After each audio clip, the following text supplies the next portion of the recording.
নিরীহ ছাত্রদেরকে আক্রমণ করে তাদের জন্য তাদের গুলির বরাদ্দ নাই, গুলির বরাদ্দ হচ্ছে নিরীহদের জন্য হলো। এবং সেখানে সকল রাজনৈতিক দল, জনতা সকলেই অংশগ্রহণ করেছে। আবু সাইদের মৃত্যুটা আমাদের সবার চোখের সামনে একদম জলজলে। সেরকম ভাবে আপনি মুগ্ধর কথাগুলো আমাদের কানের মধ্যে বাজে। একইভাবে যদি আপনি আয়মানের কথা ভাবেন, তাকে একটা সাজোয়া যান থেকে ফেলে দেয়া হলো। ছেলেটা তখনও নিঃশ্বাস নিচ্ছে, আমাদের কাছে ছেলে, অভিভাবকের কাছে তো বাচ্চা, তখন সে নিঃশ্বাস দিচ্ছে, তার বুকটা তখনও উঠা নামা করছে। সেই ছেলেটা এতটুকুন দয়া হলো না, তাকে ওইখানে ওইভাবে ফেলে রেখে চলে গেল, তাকে হাসপাতালে নিল না। এইটাই সেই সমাজ ব্যবস্থা, এইটাই সেই রাষ্ট্র ব্যবস্থা যার পরিবর্তনের কথা আমরা বলছি। ওই অবস্থা থেকে আরেক অবস্থায় যাওয়া আসলে একটা যাত্রার বিষয়।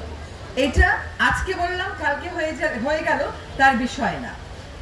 আমাদের বাহিনীগুলো সরকারের নির্দেশে মানুষের বুকে গুলি মারে, কিন্তু ভূমিদস্যুর গুলি বুকি মারে না, পাথর ব্যবসায়ীর বুকে গুলি মারে না, দুষ্টের বুকে ঘুষ করে ব্যাপার ব্যবস্থা গ্রহণ করে না।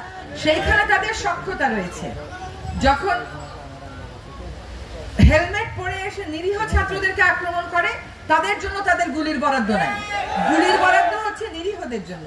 আমি বলছি না গুলি করতে হবে, আমি বলছি যাদেরকে আইনি ব্যবস্থার মুখোমুখি করতে হবে, যারা আসলে আইন শৃঙ্খলার জন্য হুমকি, যারা আসলে শান্তি সৃষ্টির জন্য হুমকি, যারা নানান অজুহাতে আমি আর তুমি মনস্তত্ত্বে ঢুকিয়ে দিয়েছে, তাদের ব্যাপারে কিন্তু আমাদের সমাজে কখনোই প্রতিরোধের ব্যবস্থা গড়ে ওঠে নাই। আমাকে মাঝরাতে এখনো চিঠি লিখে আপনারা বালু উত্তোলন করছেন। দেখেন, বালু উত্তোলন তো আমার বিষয় না, ভূমি মন্ত্রণালয়, তারপরে আমি দেখব, কিন্তু আপনারা প্রতিরোধ গড়ে তোলেন। ঠিকই দেখা গেল যে জায়গায় প্রতিরোধ গড়ে উঠেছে, বালুদস্যুরা সেই জায়গায় আর দ্বিতীয়বার যায় না।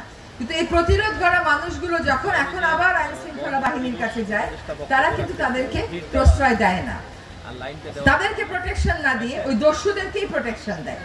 এখানে গুলি ছোড়াছুড়ির বিষয় না, বিষয়টা হচ্ছে আইনি প্রক্রিয়াটাকে যখন আমরা ঠিক করে আনবো, যে চেষ্টা আমরা দিনরাত করে যাচ্ছি, বা যেটা বললাম এখান থেকে ওইখানে উত্তরণ একটা যাত্রা, এটাতে সময় লাগবে।